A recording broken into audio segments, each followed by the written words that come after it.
David Leonhelm is like a compass for those of us who genuinely believe in economic and social freedom. You may not agree with everything he says or believes, but the underlying philosophy is always heading in the right direction. He's been a very welcome addition to the crossbench in the Senate, and he's a breath of fresh air in the cloistered political environment with its constant attacks on freedom and its tax and spend phobia. Of course, he's in the fortunate position of being a crossbencher, and then doesn't have the problems of putting in place these policies, but he uses his luxury in this position better than just about any crossbencher I've ever seen.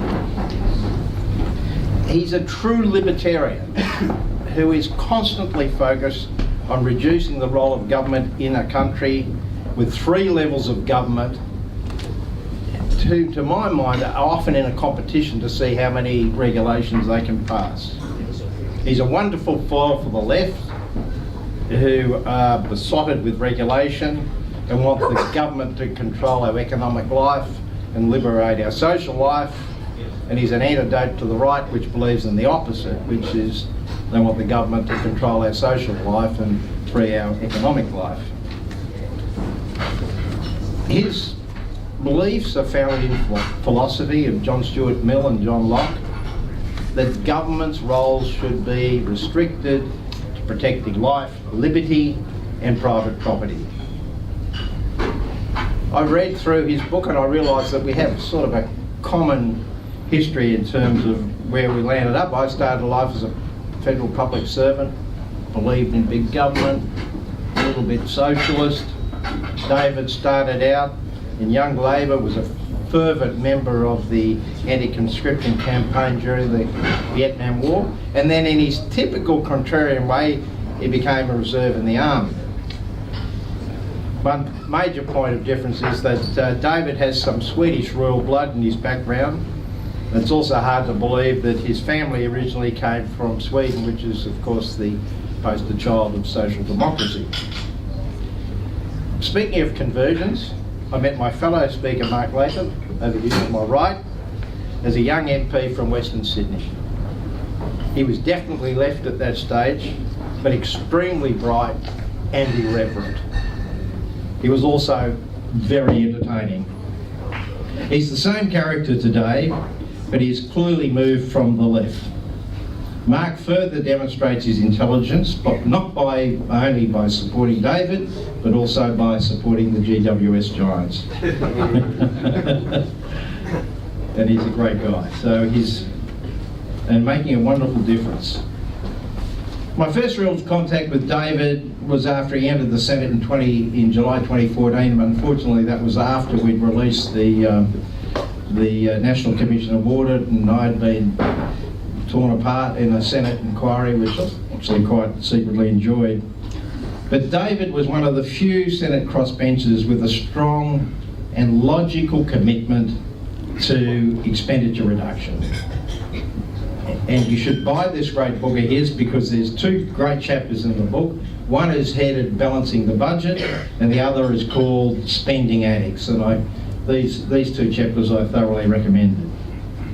After meeting him, I started reading all his other stuff, and his views on just about everything I found stimulating, and I agreed with virtually every one of them. Renewable energy, free trade, minimum wage, penalty rates, genetically modified crops, childcare, all of his views were eminently sensible.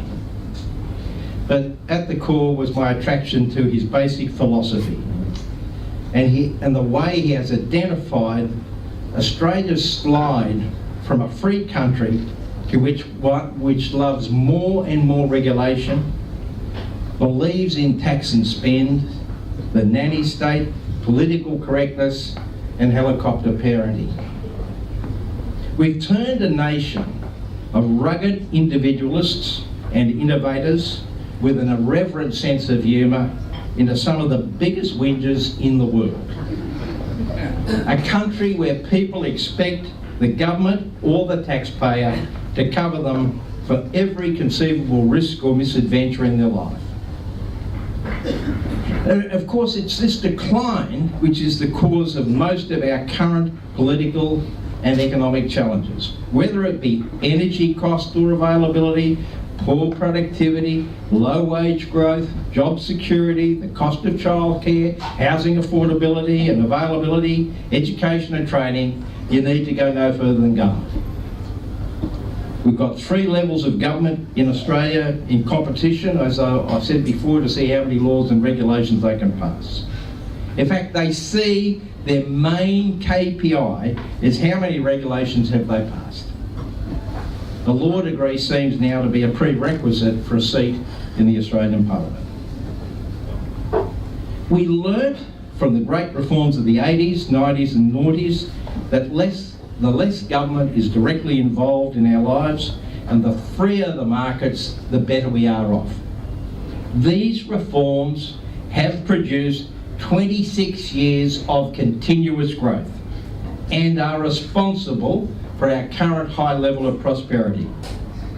But unbelievably, these very reforms that have delivered so much are under attack from both the left and the right. Thank heavens for leaders like David who are calling this. I'll give one example, and one that's close to David's heart. Free trade is vital to a small country of 24 million people. We have only 2 industries left which are globally competitive: the demonised resource sector and agriculture.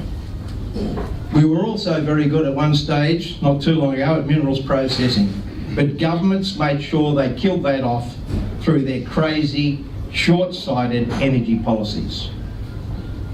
We survived the GFC and prospered, not because of pink bats and building school halls and swanky schools. We survived and in fact prospered from massive and unprecedented investment in the commodity boom. Now, coal, iron ore and gas are the devil incarnate, despite the obvious fact that through taxes, royalties, jobs and huge investment in infrastructure, they are keeping us afloat. Governments, at the behest of the community and often supported by a compliant media, are sucking the very lifeblood out of our country. And David Leon Helm is calling it. I commend Freedom Salesman to all of you. It should be on the curriculum for a high school and first year economics, philosophy and political science at university. It'd probably be a waste in the law faculty.